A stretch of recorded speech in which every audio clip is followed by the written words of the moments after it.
Somebody asked me just over the weekend, Troy, what is your why? What is it that you're doing this for? Well, for me, the why of this video blog, this live stream, is three things. It's to educate, connect, and entertain.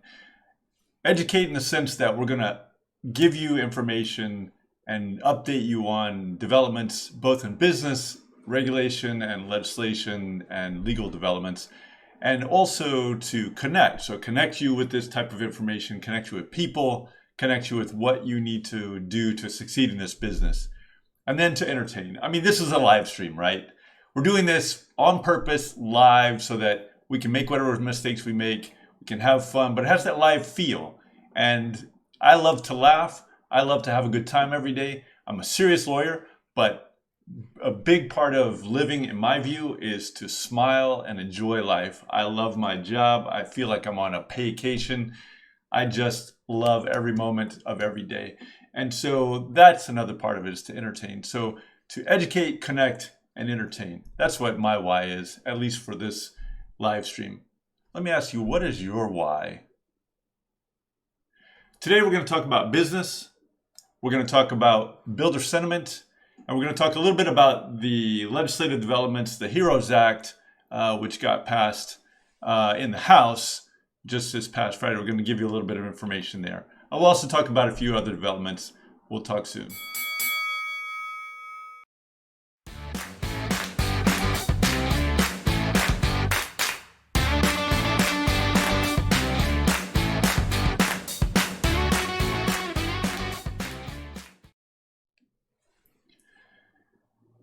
So let's talk a little bit about builder sentiment. We talked last week about business generally, and we talked about mortgage applications being up. In fact, they're up again this week, by the way. MBA reports that there was a slight improvement over the past week on the report for the applications volume. That's a good sign, especially in light of the rolling out of the pandemic slowly and people still very fearful and not knowing what to do, and different states taking different positions on when and where you can go. I think all of that is positive news as we start to let the economy unfurl again, let people return to semi-normal kinds of circumstances. Of course, everybody has to be careful, and nobody quite knows what to do at this point in terms of what you can and cannot do. The rules are all over the place. But mortgage apps volume is up. That is a very good sign. It's trending the right direction. I love to hear that.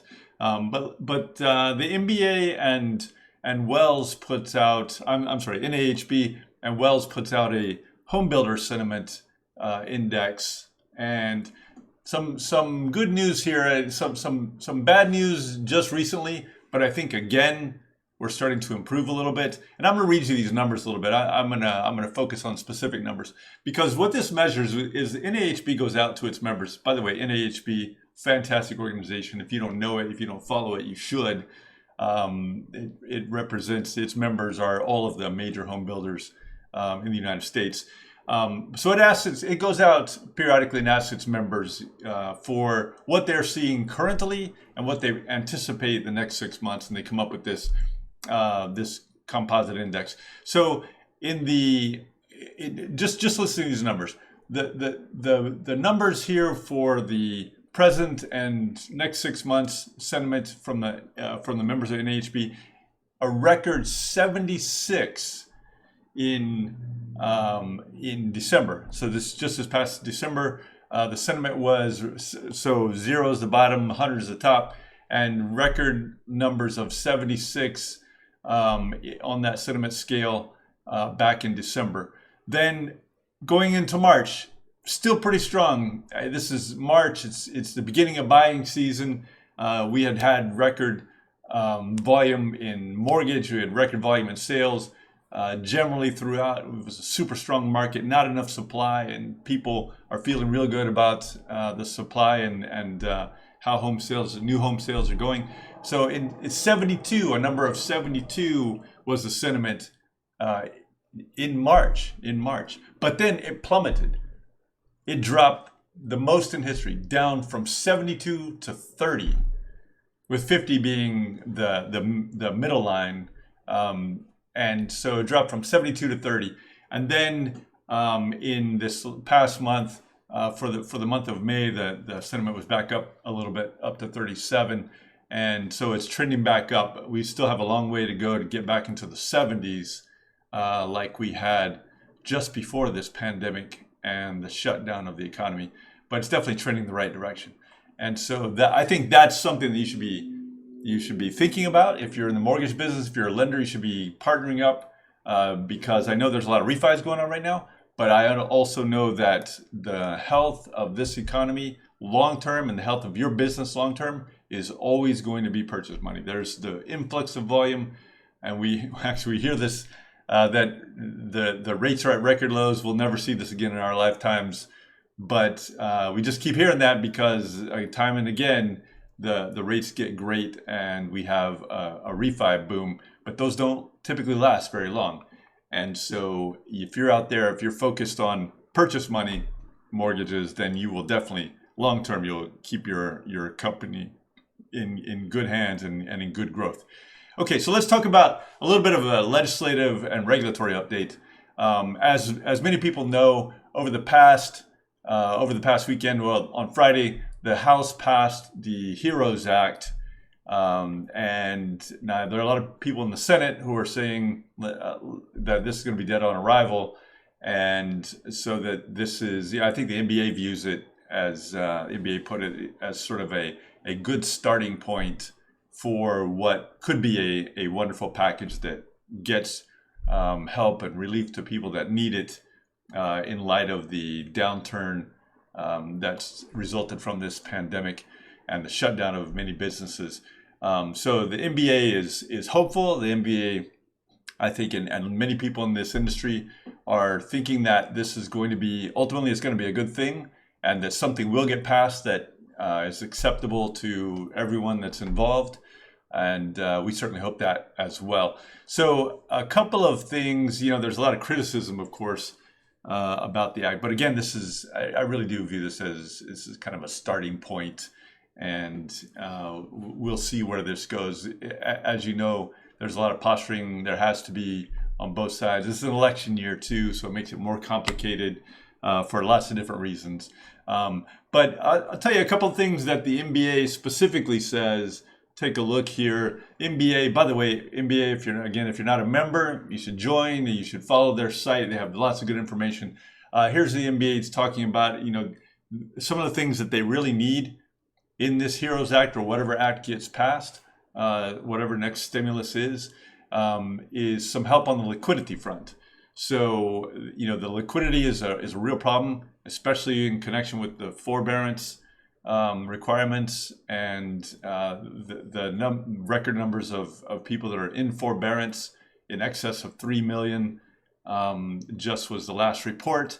And so with that kind of liquidity and with the downstream trickle effects of people, especially in the servicers, that need some help on the liquidity front. So the NBA is trying very hard. Bob Brooksmith and his team, everyone's trying very hard to get some relief into the next stimulus package on that front.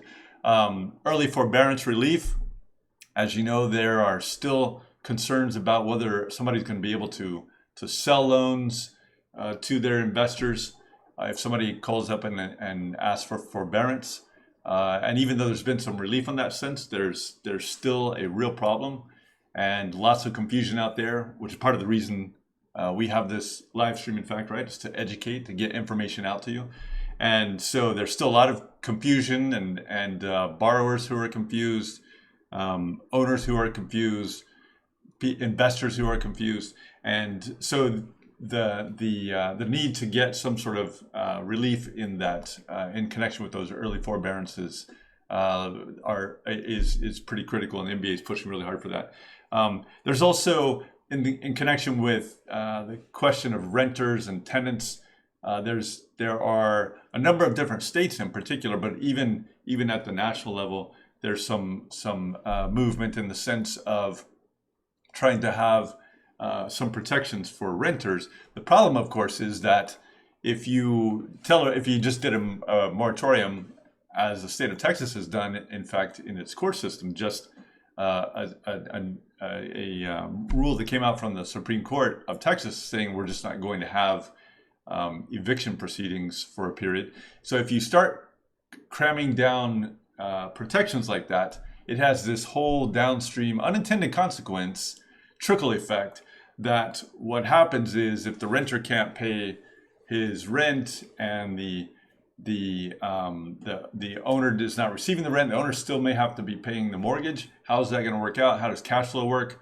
Of course, real estate can be a huge area where people can make a lot of money investing, and a lot of people do, but at the same time, frequently it's leveraged, and sometimes the leverage can be quite high, and the ability for a landlord, a landowner, a real estate owner to maintain payment of his own mortgage, whether it's commercial or whether it's residential, in light of not receiving rents from tenants, can be quite challenging for a lot of people.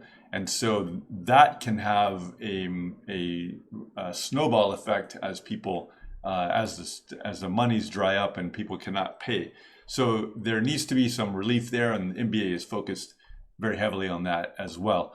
And then MBA also is trying to encourage the people on the Hill to get some remote online notary assistance. There are a lot of states that have the ability and have passed laws in the past few years to get remote online notary bills and laws up and running, but not every state has it. And so there's an effort by some in Congress and then encouraged by the MBA to have a bill that on a nationwide basis could allow people to, where there's not already a law in place, to be able to have a common sense type of a remote online notarization process, so that we can still operate, still have a good economy, still have good home sales, whether it's resale or new homes, and close loans in a way that makes sense for everybody.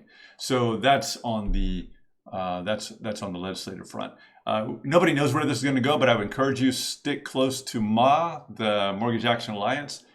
Again, it's MBA run. If it's a fantastic program, it's free, and it will make your activity, your action in connection with protecting your own business very simple. And if you're not a member of MA, you should be, and it's very easy to sign up. Just go to mba.org and you can do that. I love the people at MBA, as you can tell, and I have a lot of good friends over there, some solid people though.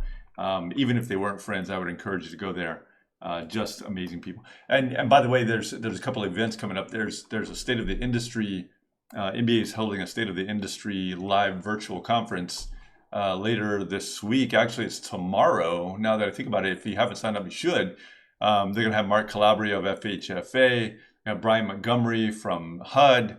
They're going to have Senator Sinema, a Democrat from Arizona, Senator Young, Republican of Indiana.